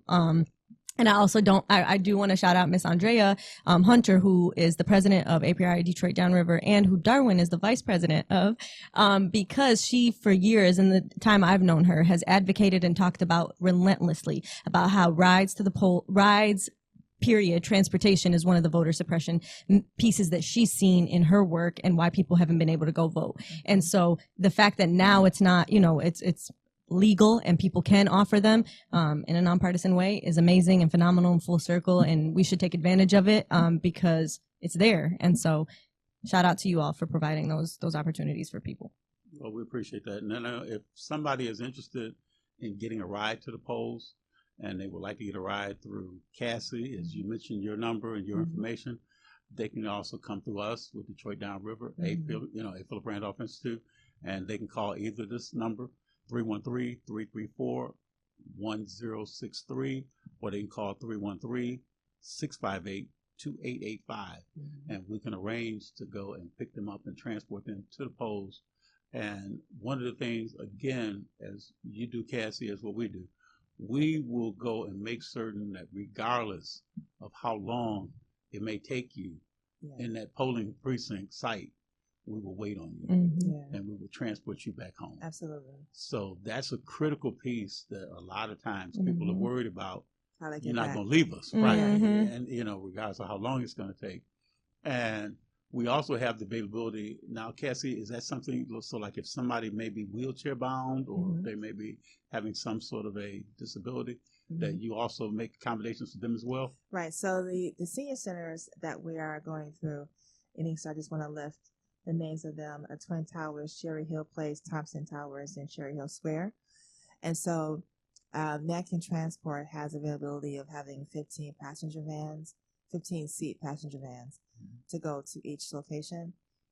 Taking out some seats will give you at least 2 areas where a wheelchair can fit in, which means that we'll only have 13 rides on that trip, but you definitely can be accommodated. The other rides are with Lyft, so if they're able to get it out of the Lyft vehicle, whatever that may be, we will do that. If they are needing like an XL, which is a larger vehicle, we can arrange that for you as well. But what we do is, so there won't be a barrier in your return. Through our partnership with Lyft, you will be sent a code, which is called like a flexible link. So with a predetermined pickup and destination. So when you are ready to go, you just click the link and Lyft will automatically route someone there to pick you up or take you back to the destination that we've already discussed whenever you're ready. So it's available, I think up to 24 hours from those 2 points. Well, and that's something we do. We do this every year, just as I know, Cassie, you're doing now, This is our first year doing this. I'm excited about it. Well, and that's something that, we've been doing this for years. Yeah. We partnered with the Detroit NAACP branch, and I miss Ms. Abner Hogan, who was one that was a staunch advocate to make certain that people got out and voted. And I think between her and others there at the Detroit branch, if there was somebody that wanted to get a ride to get to the polls, we would go and combine with them and collaborate with them so that if they had an excess amount of people that they may not be able to transport, they would call us and see whether or not we were going out, especially going out to the downriver communities. And that's one of the things we tried to make certain of. Like we'll do, as well with Fuller Women, to see if we've got people that may be going out and they need to vote in Inkster or in the surrounding community up there. Then we'll contact, you and see whether or not that's something that you could pick up that individual. Yeah, absolutely. Because we want to make certain that everybody is accommodated, on that day. Right. So the other thing that I want to do before we close out our segment today is that we understand that voting is very important. And there's a lot of people that are concerned about whether or not especially people feeling like their vote doesn't matter, their vote doesn't count, feeling like they may sit this one out because of the fact that they're, not thinking that their vote is going to institute change. And I know, Israel, you mentioned about, in some cases, people have lost elections based on one vote. So I know that that's one of the things that kept former President Andrew Johnson impeached. He was, and I know the historians, the history buffs know that Andrew Johnson was the person that succeeded the presidency after Abraham Lincoln, unfortunately, was assassinated. But they were trying to impeach him, and it was one vote that kept him from getting impeached. And that one vote mattered. And there's so many people that don't realize one vote can make the difference between somebody winning and somebody not being successful, with that. So if you looked at, I was with State Rep. Donovan McKinney, as well as with Lieutenant Governor Garland Gilchrist the other day. And that's one of the things that Lieutenant Governor Gilchrist had mentioned, that people are a conversation away from voting. Yeah. And we need to have conversations with people about the importance of getting out to vote. And if we had more conversations, if we didn't leave anything to chance, if we made certain that people understood that your vote does matter. And it matters in a lot of different circles, because there's, just like you were saying, Israel, earlier, there's circles that you travel in, let's say up in Flint, that myself and Cassie may not travel in. And I know you do a lot of work in the Flint area, Israel. Talk about a little bit of some of the things that you do up there in the Flint area and what you've done in the Flint area as well. Yeah. So I used to work at an organization called the Arab American Heritage Council. They're phenomenal. They try to preserve the legacy of Arab contributions in Genesee County, but then in Flint in particular. And for example, we don't even know how many Arabs are in Genesee County because of the census and the way in which, we're Caucasian based on laws and things that have been passed in decades ago. And so people are trying to change that. There's advocacy that's being done in that community to make Middle Eastern North African something that you can check off when you're going to healthcare offices, when you're going to your university, so that we can have a better count of how many even exist in the community. But I say that to say it impacts all our work, because when they're trying to phone bank to encourage people to vote, we don't even, to half the time you're calling people that are not Arab, which again, that's a form of voter suppression that's unintentional or indirect, but it does impact, because now we're not reaching the people that need to hear the message from the messenger that is their community. And so with, the cultural competency that it involves. And so I work with them still. I'm a board member of the organization now. I used to be a fellow. They wanted to hire me on as an ED, and I was like, no, I'm too young. And now I wish I did do it, because after doing a lot of this work, if you have the passion and you have the love for community, that's really the keyest component of doing good work in your neighborhood. And so I've worked with them throughout the Flint water crisis too, and they did a lot of advocacy around that and a lot of community education. And so, as you know, I think Arabs and Muslims are in the news everywhere you go and everywhere you look, and a lot of people think that the community is not going to be voting, and that's contrary to the truth. A lot of community is rightfully so frustrated and feeling hurt, and it's an emotional time right now with what's going on for our people. However, people do understand the power of a vote. And in addition to that, my talking point with my community is, regardless of what you vote for the presidential ticket, because it is an intimate and really difficult decision, and I think people need to take the time to weigh out the pros and cons, because that's your conscience right there. But regardless of what they do with that, there is the plethora of other seats that are on the line, and that I think that people really do need to do their research and think about it, from the judicial nonpartisan side to the university regents, to the folks that represent them in the state and Congress. And so I just think that people should be thoughtful and should still vote, because at the end of the day, politicians view your vote as currency. If they don't see that you're voting in the primary, if they don't see that if you're just a voter that votes every 4 years, there's a certain category for you. If you're the type of person that votes in every election that's ever there in your, municipality and community, then there's also a category for you there. And you're a little bit of a tougher person for them, because they know you're more engaged. They know it's harder to trick you. It's harder to let you just vote for them blindly. And so I think that that's another way for you to contribute and show your power, is making sure that you are informed and that you do your research. The other day, I try to practice what I preach. I was with my sister, and she was just going to go with name recognition for some of the other seats. And I was like, nope, let's sit down. There's organizations that do candidate forums. We can see the responses that they said and kind of gauge our vote that way. And it took us about 2.5 hours to get through the whole ballot. It's a little time consuming, and you could do it in pieces. But when you go to michigan.gov/vote, you can see your sample ballot. You can see exactly who's on the ballot for you, because it changes from, region to region in the state of Michigan. And so give that website again. Yeah, I talk really fast. I apologize. michiganmi.gov/VOTE. And you can find so many things. Like we said earlier in the show, are you registered to vote? Where's your polling place? Where's your early in-person vote site? What does your ballot look like? There's a little button at the top that says view sample ballot, and it'll show you exactly what your ballot's going to look like. And I think that that's a nice cheat code where you could do your research ahead of time, and then you could even print it and take it with you to the polling place, or take it with you to your clerk's office. And just a point to the rides that y'all, provide and that Cassie provides, I think trying to do things ahead of time, because of early voting being on weekends, Saturday, Sunday, you have a perfect opportunity. Sneak in there. Most places are open from 9 to 5, I believe, either 8:30 to 4:30 or 9 to 5. So at some point in that time on a Saturday, Sunday, just go and vote, and you can literally tabulate your ballot. It does not have to be, it's not difficult. It's as if it's November 5th, but you have 9 days minimum to go and do it. I enjoy that process too, sliding my putting your ballot. I'm one of them people. Me too. I don't want to do absentee. I want to go in you there. Want to actually I want the process. See your ballot. I need to see it go in there, get my number. If you did get your absentee, you could still tabulate it too. You could take it with you, and then boom. Especially if you haven't mailed it back. So a lot of the work that organizations do is chasing ballots. Mm-hmm.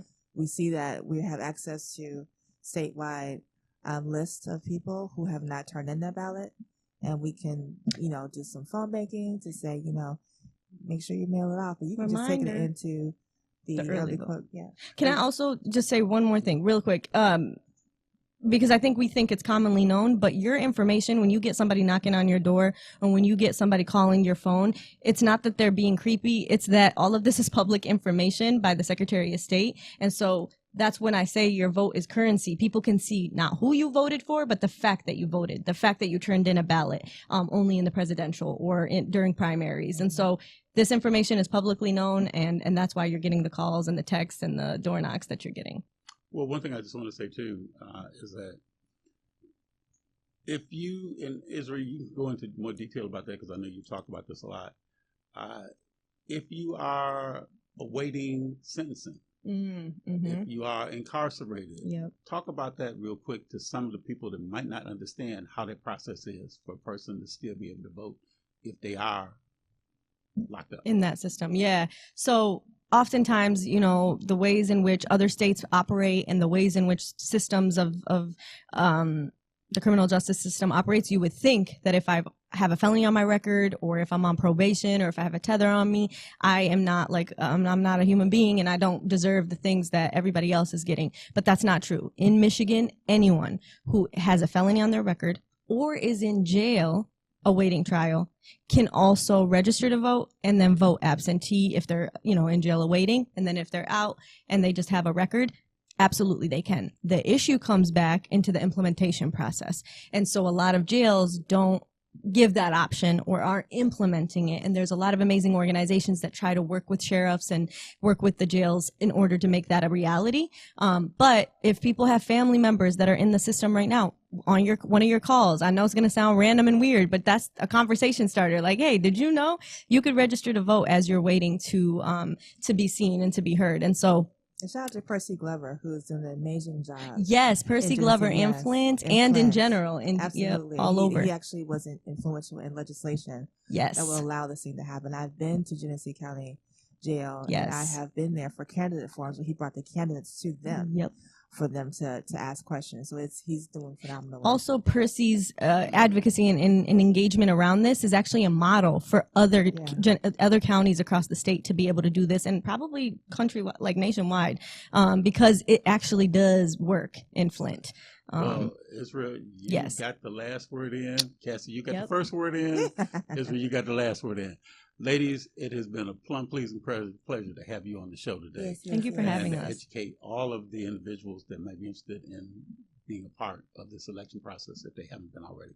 You've been watching Truth to Power. I'm your host, Darwin Griffin, and I've been very, very joined and pleased to have had Israel Darasi. Yes. Isra. I've never told you, but it's Isra, not Z. Okay. Sorry. And Miss Cassie Jones McBride on the show with us today. Have a great rest of this afternoon. And if you haven't voted and you want to do early voting, please get out and vote. Have a great day.